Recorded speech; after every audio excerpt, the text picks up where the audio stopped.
Menteri Kesehatan menyetujui usulan penerapan pembatasan sosial berskala besar atau PSBB pemerintah Kota Makassar. Dan untuk mengetahui persiapan PSBB di Kota Makassar, kami tersambung melalui telepon dengan Wali Kota Makassar, Iqbal Suheb. Pak Iqbal, selamat malam. Selamat malam, Mbak Gani.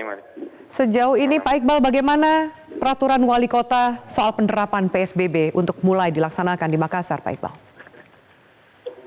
Setelah keluarnya keputusan dari persetujuan dari Menteri Kesehatan tadi pagi, ya malam ini kami bersama Forkopimda dan aparat-aparat camat dan Ramil, Polsek, Kapolsek dan yang terkait ya tokoh-tokoh masyarakat, kami mengadakan rapat pembahasan peraturan wali kota pada malam ini, sekaligus membicarakan teknis-teknis bagaimana menjalankan peraturan wali kota nantinya termaksud untuk PSBB ini. Begitu, Mbak. Sejauh ini bagaimana sosialisasi yang juga dilakukan kepada warga di Makassar? Berkaitan dengan sosialisasi, maka belum bisa kami terapkan dalam 1-2 hari ini, karena kami butuh waktu 2-3 hari, ya mungkin 3-4 hari dalam untuk menerapkan secara terus. Dan setelah itu minggu depan, ya mungkin 3-4 hari kami sosialisasi. Habis itu kami penerapannya. Setelah penerapannya mungkin kita kasih waktu 3 hari untuk masa belum penindakan. Nah, setelah hari keempat baru kami melakukan proses penindakan. Begitu tahapan-tahapan yang kami lakukan. Pak Iqbal, kita belajar dari daerah lain yang sudah menerapkan PSBB sebelumnya. Bagaimana pihak dari pemerintah Kota Makassar memaksimalkan peran seluruh pihak, mengingat faktor disiplin warga ini masih menjadi permasalahan di daerah yang lain yang sudah menerapkan PSBB sebelumnya.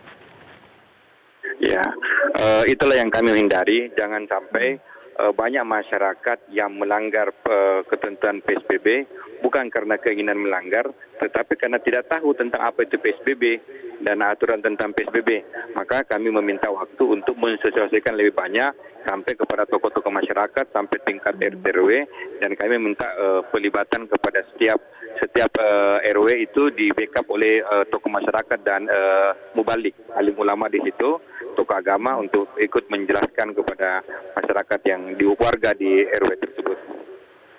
Itu berarti sosialisasi sangat penting agar masyarakat memahami dan tidak melakukan pelanggaran dan tidak ada alasan tidak tahu mengenai PSBB yang sudah diterapkan di wilayahnya. Baik, Pak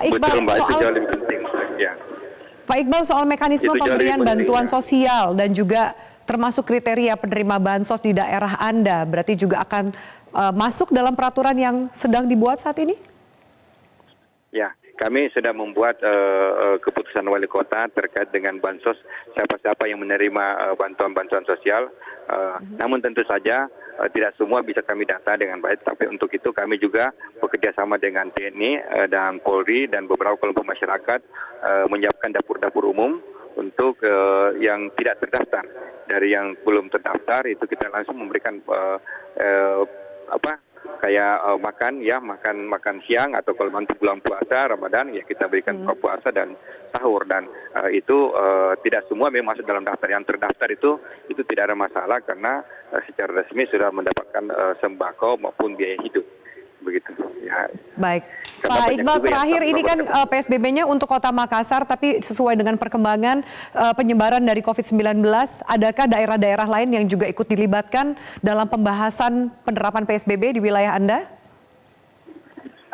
Kami sudah selain berkoordinasi dengan Gubernur, ada 2 kabupaten yang berbatasan dengan Kota Makassar, yakni Goa dan Maros. Kami sudah berkoordinasi, dan mungkin saja kalau sudah disetujui oleh Menteri Kesehatan juga, ya mungkin kita akan bersamaan menerapkannya dari Kabupaten Goa dan Kabupaten Maros tersebut untuk pelaksanaan PSBB tersebut.